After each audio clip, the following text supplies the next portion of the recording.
Okay, let's talk about dysfunction. This is one thing I think that many people don't recognize when they're in some relationships. You don't recognize when you're in a dysfunctional relationship, usually until it's too late. Sometimes you get warning signs that let you know you're with somebody you shouldn't be with. This is a toxic relationship. You guys are not good for one another. One such example, this is my friend Corey. Back when I worked at the movie theater umpteenth years ago, I had a friend named Corey. Very attractive black woman, nice little body, had this skin that was so soft that it was just like ecstasy to touch her. She was very attractive, nice. But she was dating one of my old friends. And when I talked to them about the relationship, it was like the most dysfunctional relationship I've ever heard. Like, they used to get in fist fights. Fist fights. Him and his girlfriend get into fist fights. Corey and her boyfriend get into fist fights. I'm like, how bad does your relationship gotta be that you get into a fist fight? When that becomes a normal part of your relationship. And that was what it was for her.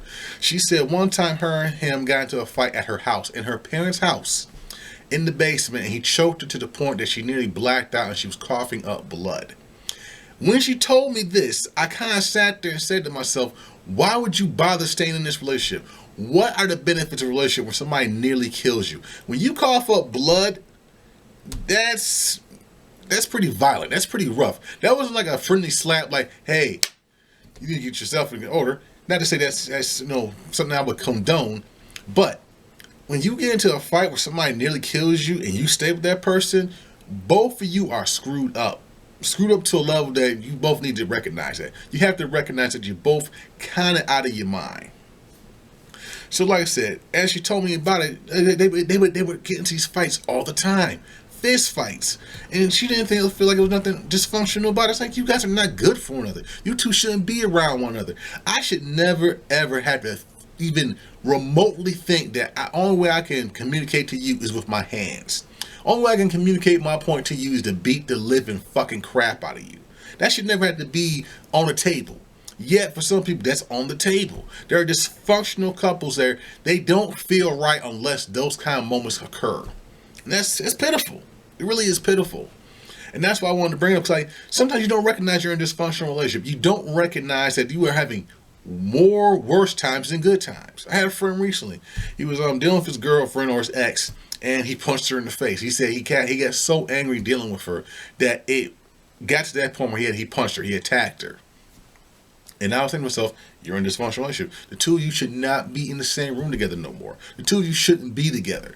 Now, I'm not saying that people don't have mistakes in life or sometimes somebody crosses a line. Because, let's be truthful. Women cross the line all the time.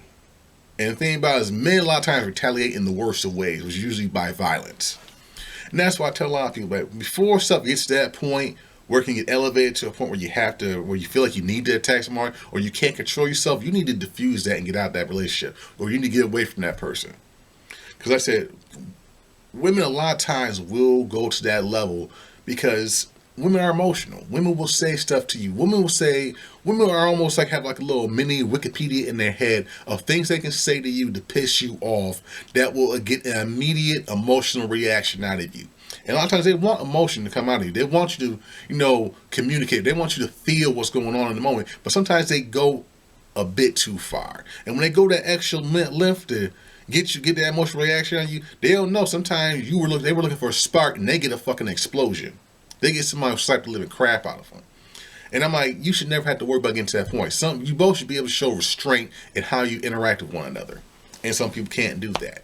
It's sad to say that, but it's true. Some people don't know when they're about to explode. When they're getting to a point where, hey, I need to step away and not cross that line. Because when you cross that line, it's not going to be pretty. Like I tell a lot of women, you attack a man a certain way, some men will not follow those little rules of I don't hit women. Some men will beat the living crap out of you, ladies.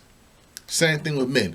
Sometimes if you're a girl, if you know she's really upset, you need to try to diffuse that as fast as possible, because if you piss her off enough, she's going to use something that you said in the past against you. She's going to say something that's going to just really hit you at the core of your heart. And that's why that's what I'm saying. If you're in those relationships where you're constantly getting into those kind of moments, if you can't diffuse it, you need to leave that person alone. And I've seen a lot of people who can't do that. And it's bad when you see people who are in years and years of relationships like that, where they've been with somebody for years and they're going through those same kind of things over and over again. Because I'll give you a clear example of that. My friend When his father and mother were getting divorced, I was happy to be over there. Now I'm on 2021 when this happened. When I got to their house, me and my friends are upstairs at their house. We're playing the game. We're all enjoying ourselves. We're cool. We're chilling. Then we hear some ruckus downstairs. Hearing the ruckus, the three of us go downstairs, and his mother, we didn't see what happened, but you can feel the tension in the room because his mother was like, she was totally abnormal for that day. She was like really, really out of her head. And so we come to find out later on that, she was throwing pots, she was throwing pans because she knew her husband was cheating on her. And now, I'm speculating the cheating, but more than likely, there's not too many things that can drive a woman to that level of anger, but somebody cheating, infidelity. So when it happened, they tried to keep it back together, but they got divorced. And I understand why they got divorced, because they knew at that point there's no way to patch that relationship up. It was too toxic to be around one another. You guys have gotten to a point where the two of you cannot mend the fences that you've broken. You can't mend the relationship. And I kind of thought about it, and I was like, that's just how it is sometimes. You have to recognize when to quit in some relationships. Some people can't quit. Some people will not quit. You will be with some women who they want an answer, and you'll be like, hey, I'm not that kind of guy. I don't attack women. I don't hit you. And they'll keep on egging you on until you finally just got to say, hey, I'm not messing with you no more. I don't want to hear from you. Don't call me. Don't talk to me. Don't do anything. We're not a couple. And that's why I'm trying to unlock you. Sometimes you got to know when to quit. You got to understand when you're in a relationship that there is no benefits going to come from this. Nothing good's going to come from the rest of this relationship. Hope you keep that in mind, ladies. Hope you keep that in mind, fellas. Because there's a lot of ladies out there who don't recognize that they are dysfunctional. They don't understand that they are not a normal person who wants a healthy relationship. They want a dysfunctional relationship. Same thing with some men. Some men don't know how to treat a woman properly. They just don't. Some men, only way they can communicate to the woman they with is to hit them. And if you're in a relationship like that, recognize it and leave. Or at least look for some kind of therapy. But I always tell people the most time, you need to break that relationship off, period. Don't put yourself in danger, because like I said, things can always escalate to a level where you can end up like Corey, where somebody can choke you till you bleed, choke you till you get hurt. Or, I'll give you the worst example. One of my friends, she actually had her back broken by her boyfriend. Her boyfriend literally broke her back and put her in traction in the hospital for like 6-7 months. She couldn't walk. She had to learn how to walk again. So before you get into a situation like that, walk away. This is for your own health. This is for your own, how can I say, tranquility. No one needs that drama, and you shouldn't allow that stuff to happen to yourself. Peace out.